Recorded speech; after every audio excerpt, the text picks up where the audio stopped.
Après une longue période de silence radio, on se retrouve enfin dans une vidéo dans laquelle on va parler de concepteurs d'armes à feu les plus connus ou les plus influents. Je vais également me concentrer que sur la période du XXe siècle, donc je ne parlerai pas de Colt, Henry, Sharps, Spencer ou encore Gatling, mais si ce concept vous plaît, peut-être que je ferai une autre vidéo sur les concepteurs les plus importants du 19e. On va commencer cette première entrée avec Jean Cantus Garand, plus connu sous le nom de John Garand, qui est l'inventeur du célèbre fusil M1 utilisé par les États-Unis lors de la Seconde Guerre mondiale. John Garand est né au Canada en 1888 et il va vivre aux États-Unis à l'âge de 11 ans, à la suite du décès de sa mère, et il sera naturalisé américain en 1920. Garand se passionne dès l'enfance pour le tir et la mécanique après avoir travaillé en tant que machiniste dans une usine de textile. Il va lier ces deux centres d'intérêt et commencer à designer ses propres armes à feu pendant son temps libre. Ce hobby va devenir une vocation professionnelle à partir de 1917, où il propose un prototype de fusil mitrailleur à l'armée américaine, avec le Garand modèle 1919. Comme son nom l'indique, cette arme sera vraiment opérationnelle après la signature de l'armistice et ne sera jamais adoptée par l'armée. Garand devient alors consultant auprès de Springfield Armory, qui était à l'époque un important arsenal pour l'armée américaine, ce qui n'est plus vraiment le cas aujourd'hui. Le Springfield Armory qu'on connaît de nos jours est une entreprise privée qui n'a plus aucun lien avec l'ancien arsenal. Mais revenons à John Garand, qui pendant les années 20 va travailler sur un système d'empreinte gaz pour développer une arme semi-automatique destinée à l'infanterie et qui deviendra le très célèbre fusil M1, qui sera officiellement adopté le 9 janvier 1936. Le M1 sera extrêmement apprécié par les troupes alliées grâce à sa précision, son chargeur de 8 coups et sa cadence de tir bien supérieure au fusil à verrou grâce à son mécanisme semi-automatique. Le général Patton dira du M1 qu'il était le meilleur système d'armes jamais développé. Après la Deuxième Guerre mondiale, Garand continuera à travailler au sein de Springfield Armory. Il participera au programme de développement d'un fusil léger pour remplacer le M1. Il conçoit alors un prototype d'un fusil automatique cette fois, avec une configuration bullpup comme le FAMAS. Ce prototype est le fusil T-31 qui sera rapidement abandonné. Garand quittera Springfield Armory en 1953 pour se concentrer sur d'autres activités pas forcément liées aux armes à feu. On reste aux États-Unis avec Eugene Stoner, à qui on doit le développement des plateformes AR-10, AR-15, AR-18 et également du fameux Stoner 63, qui est une plateforme modulable qui permet de modifier en changeant juste quelques grands ensembles de pièces, de passer une configuration fusil d'assaut à fusil mitrailleur ou même mitrailleuse légère. On verra ça un peu plus tard. Stoner est né en novembre 1922 aux États-Unis. C'est un vétéran de la Deuxième Guerre mondiale et après la guerre, il rejoint l'entreprise Whittaker qui fabrique des équipements pour l'industrie aéronautique. Ce lien avec l'aviation est important par la suite car Stoner va se servir des matériaux et des techniques issues de l'industrie aéronautique pour l'appliquer aux armes légères. En 1954, il rejoint une nouvelle filiale du groupe Fairchild Engine and Airplane Corporation. Cette filiale s'appelle Armalite et produit des armes légères, notamment à destination de l'armée. Stoner devient alors ingénieur en chef, il va concevoir différents prototypes d'armes et son premier succès sera l'AR-5, qui sera adopté en 1956 par l'US Air Force qui le désignera MA-1. Il s'agit d'un petit fusil à verrou démontable et très léger destiné à être une arme de survie pour les pilotes. L'AR-5 utilise une munition assez particulière, le 22 Hornet, ou 5,6 par 35 mm, qui est bien plus puissant que le 22 long rifle et surtout bien plus fiable car il s'agit d'une cartouche à percussion centrale. En 1955, Stoner commence à travailler sur les premiers prototypes d'AR-10, qui est un fusil automatique léger grâce à sa construction en aluminium et à l'utilisation de plastique. L'AR-10 utilise la munition C-62 Autan et sera testé par l'armée américaine en 1956. Cependant, l'armée US décidera de choisir le M14. L'AR-10 sera quand même un succès à l'export et sera même produit à l'étranger, au Portugal et aux Pays-Bas. Quand l'armée américaine décide d'adopter un nouveau fusil d'assaut pour la nouvelle cartouche 5,56 par 45 mm, Stoner va présenter l'AR-15, qui est une version plus petite de l'AR-10. L'AR-15 garde le système d'emprunt de gaz direct qui ne nécessite pas de piston, mais il abandonne le levier d'armement situé dans la poignée de transport. L'AR-15 sera adopté en 1958 par les Américains et c'est ce qui commencera la série des M16 puis des M4. Le gros projet de Stoner après l'AR-15 est l'AR-18, qui était censé être un fusil d'assaut bon marché à destination des pays en voie de développement. La R-18 ne connaîtra pas un véritable succès, mais son mécanisme à double ressort récupérateur et son système de piston inspireront les mécanismes de nombreuses armes comme le HKG-36, FNF-2000 ou la famille des SA-80 britanniques. Stoner travaillera aussi sur une nouvelle arme innovante avec le Stoner 63 qui équipera les forces spéciales américaines lors de la guerre du Vietnam.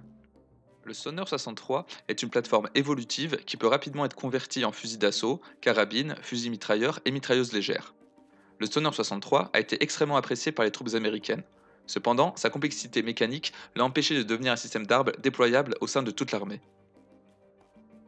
Enfin, en 1990, Stoner rejoint Knights Armament Company et participe au développement du fusil de précision SR-25. Stoner décède en 1997 et est aujourd'hui reconnu comme un des plus grands noms de l'industrie des armes à feu américaine. On va désormais parler d'un des plus grands innovateurs européens dans le domaine des armes légères avec Hugo Schmeisser.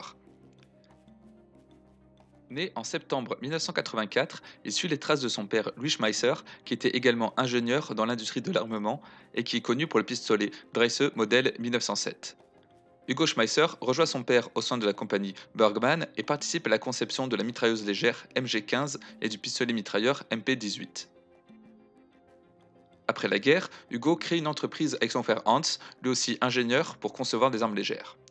Leur entreprise, du nom de Industriewerk Auhammer Core Co., se spécialise dans le développement de prototypes de pistolets mitrailleurs destinés théoriquement aux forces de police.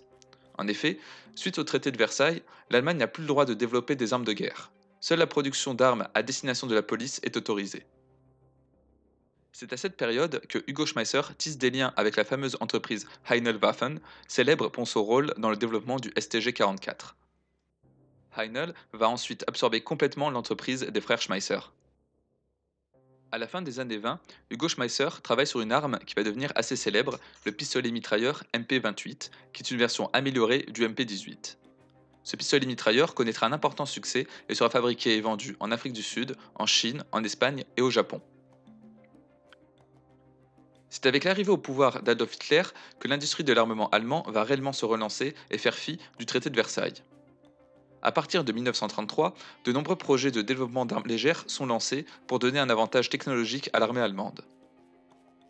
Au milieu des années 30, Hugo Schmeisser travaille sur un nouveau prototype de pistolet mitrailleur plus moderne que le MP-18 qui lui s'appuie sur des technologies issues de la Première Guerre mondiale. Cette nouvelle arme est le MP-36 qui sera rapidement amélioré avec sa version MP-38 qui elle précède le fameux MP-40 qui est mécaniquement presque identique mais qui coûte bien moins cher à produire grâce à l'utilisation d'acier embouti pour le boîtier de culasse. Hugo Schmeisser va aussi travailler sur un projet qui sera jugé secondaire par Adolf Hitler lui-même, mais qui va révolutionner l'industrie des armes légères, le fameux STG-44, qui est considéré comme le premier véritable fusil d'assaut. Il va travailler sur le prototype MKB-42, puis sur le MP-33 et enfin STG-44. Si vous voulez en savoir plus sur l'histoire du Sturmgewehr, je vous renvoie à une de mes premières vidéos. Après la guerre, Schmeisser sera envoyé avec d'autres ingénieurs allemands en URSS pour travailler au développement des armes légères soviétiques au sein de l'usine d'armement numéro 74 qui prendra ensuite le célèbre nom d'ISMASH. Il est assez difficile de savoir sur quel projet Schmeisser a travaillé lorsqu'il était en URSS, mais il est plus que probable qu'il ait participé directement ou indirectement au développement de l'AK-47. Cela nous amène naturellement à parler de Kalachnikov, qui est sans doute le concepteur d'armes le plus connu. Mikhail Kalachnikov est né en 1919. Il est passionné par la mécanique et la poésie. Il écrira d'ailleurs 6 recueils et continuera d'écrire pendant toute sa vie. Son premier job est mécanicien pour tracteur. C'est durant sa carrière de mécanicien qu'il se passionne pour les armes à feu et qu'il les étudie dans son coin. En 1938, au début de la guerre, il est enrôlé dans l'armée rouge. Il rentre dans l'armée en tant que mécanicien de char à cause de sa petite taille et de ses connaissances en mécanique. Il devient ensuite chef de char à bord d'un T-34. En 1941, il est blessé à la bataille de Briansk, et c'est durant sa convalescence qu'il commence à designer les premiers prototypes d'une arme légère qu'il présentera à l'armée rouge. La première arme qu'il va proposer à l'armée soviétique est un pistolet mitrailleur dont la crosse était très inspirée de celle du MP-40 allemand. L'arme de Kalachnikov ne sera jamais adoptée car elle ne proposait pas de réelle innovation comparée au PPS-43. Néanmoins, son travail sera grandement apprécié et c'est ce qui lui permettra de travailler officiellement au développement des nouvelles armes pour l'armée. En 1944, il participe à l'appel d'offres pour le développement d'un fusil utilisant la nouvelle cartouche 7,62 par 41 mm qui sera rapidement modifiée et deviendra le très célèbre 7,62 par 39 mm. Kalachnikov propose un prototype de carabine semi-automatique mécaniquement inspiré du M1 Garand. Encore une fois, son prototype est refusé et on lui préféra le SKS conçu par Simonov. 2 ans après, en 1946, il participe à la nouvelle compétition, cette fois-ci pour un fusil d'assaut. Le prototype qu'il présente, quelquefois appelé AK-46, ressemble esthétiquement à ce que deviendra l'AK-47 et l'AK-74. Cependant, le mécanisme de ce prototype est bien différent car il utilise un piston à course courte. De plus, le sélecteur de tir et le levier d'armement ne se trouvent pas au même endroit.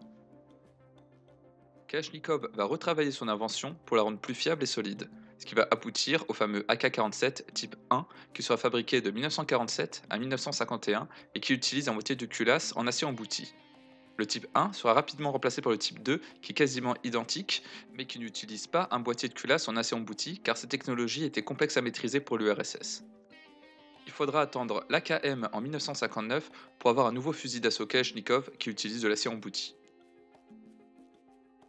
Kalachnikov a également travaillé sur d'autres armes bien connues, notamment la mitrailleuse légère PK remplacée par le PKM qui utilise un mécanisme assez similaire à l'AK mais inversé, comme on peut le voir sur cette coupe.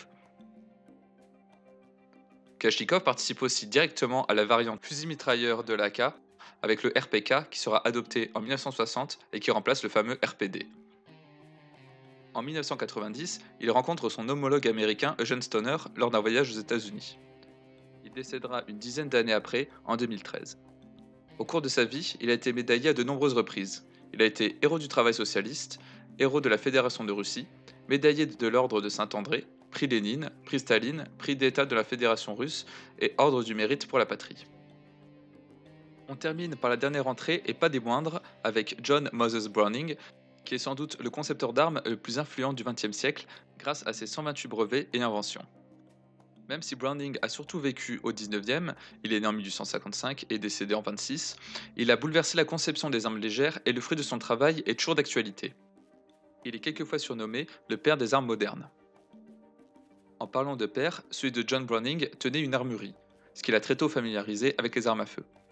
Il a conçu sa première arme à l'âge de 10 ans et déposé son premier brevet à 24 ans. Browning a conçu de nombreuses armes emblématiques et on va commencer par la mitrailleuse Colt Browning modèle 1895, qui est une des premières armes à empreinte de gaz à avoir été adoptée par une armée. Il s'agit d'une mitrailleuse alimentée par bande et à refroidissement à air. Tant qu'on est sur le sujet des mitrailleuses, John Browning a également développé la mitrailleuse Browning modèle 1917 à refroidissement liquide, qui a été beaucoup utilisée lors de la Première Guerre mondiale.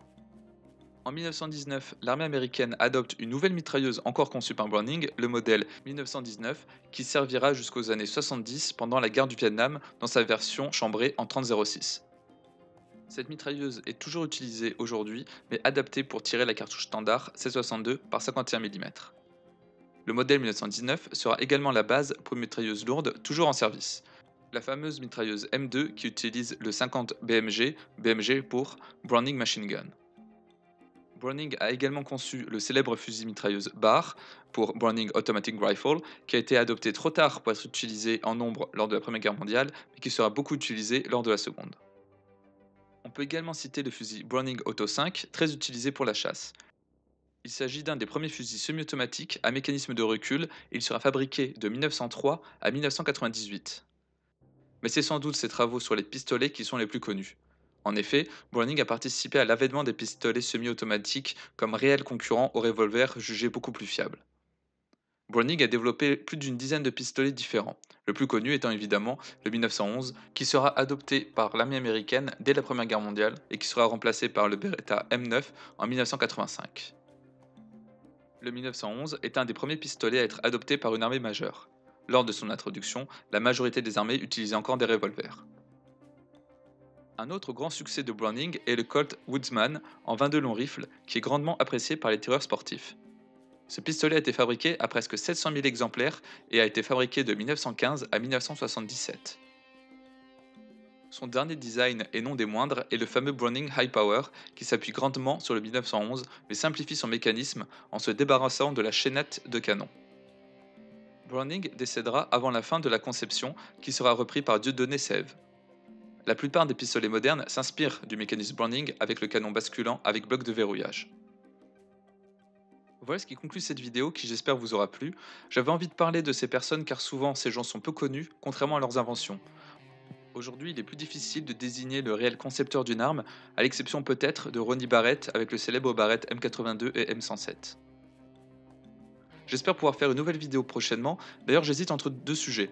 On m'a beaucoup demandé le MP5 et le M1 Garand, mais vu que je préfère les armes un peu plus obscures, j'hésite entre les armes qui étaient en quelque sorte en compétition avec le MP5 et le Garand, soit le Walther MPL et le Johnson Automatic Rifle modèle 1941. Vous pouvez cliquer sur le sondage qui est, je crois, en haut à droite, et au bout d'une semaine, je prendrai le gagnant et je commencerai à faire une nouvelle vidéo. Sur ce, à bientôt, abonnez-vous à la chaîne et au Twitter si ce n'est pas déjà fait.